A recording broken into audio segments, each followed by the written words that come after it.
Welcome to Prevention Talk, a video series brought to you by drugfreeaz.org. The mission of drugfreeaz.org is to prevent and reduce drug and alcohol use among our teens.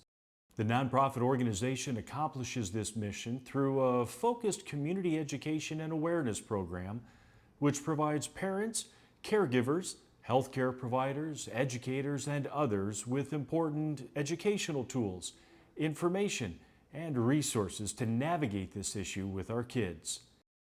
Joining me today for Prevention Talk is Kim Obert, Program Manager with drugfreeaz.org. Kim, thanks for joining us. Thank you for having me. Tantrums, doors slamming, silent treatments. It's something every parent has experienced at one time or another when dealing with teens. It's also the constant power struggle we all face with our kids. Yes. Households with teens and children can be awfully exciting. Now, there are some things that parents can do to help reduce some of that stress in the household. Setting expectations and setting limits with their kids will definitely help. And can you give us any advice on how to do that? Well, we can set limits with our kids, making sure that they understand what is expected of them. Anytime we have a situation with kids where they're reacting out of control, we want to try to bring that back in, try to, sort of de-escalate what that problem is. And that requires us as parents to take a look at and try to figure out, why is the child behaving this way, instead of the parent just reacting and getting upset right along with it, because that doesn't help. And is there anything else that any other suggestions or tips you might be able to give to us to help us deal with those power struggles that are going to happen? Yeah, those power struggles are going to happen. That's a natural thing. As our kids get older, they have this quest, this thirst for more freedom, right? And they also want to feel more powerful. They want to experience more, just more power in their life. So one of the things that we can do to help them is to make sure that they're having good challenges in their lives. With boys, it might be as simple as, playing sports with them, taking them camping, hunting, fishing, those kind of things.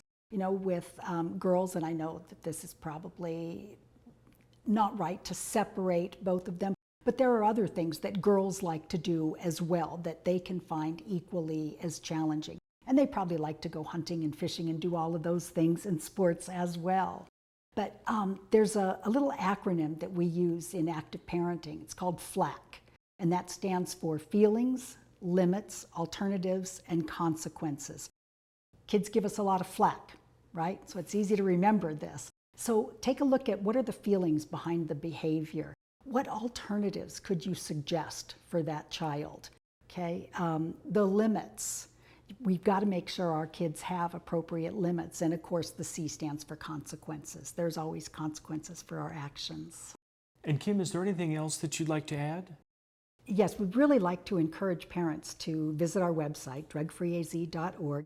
They can find all kinds of tips and various contracts and things that they can download to help them with their parenting. And would like to encourage them to attend one of our active parenting workshops. This is a roll up your sleeves, really get into the meat of the whole thing with other parents that are going to be from a similar peer group and are likely to have the same kind of issues that you have with your kids. It's a lot of great information. Thank you, Kim, and thank you for joining us for this episode of Prevention Talks, brought to you by drugfreeaz.org. For more information about drugfreeaz.org, please visit us on the web or give us a call.